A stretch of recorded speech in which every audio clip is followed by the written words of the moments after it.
انت نجم ما تتكسفش، الكوره ما فيهاش كسوف، اللي عاوزه تتباسط بصيها، اللي عاوزه تتشط شوط.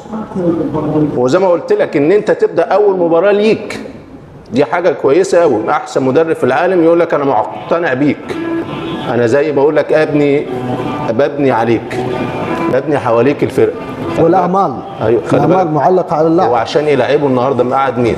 مقعد ابنه البكر دي برويني.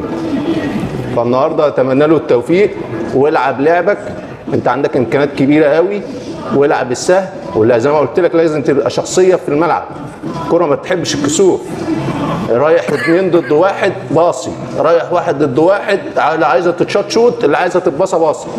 فاعتقد النهارده ان شاء الله امكانيات كويسه، اسلوب الفرقه هيساعده نوعا ما، اسلوب الاستحواذ هيخليه يلعب كتير قوي في نص ملعب المنافسين، وواحد ضد واحد هو مميز، اخلق لنفسك 1 ضد 1، التحرك بدون كوره، المساحات موجوده، هتلاقي النهارده مساحات موجوده في تشيلسي.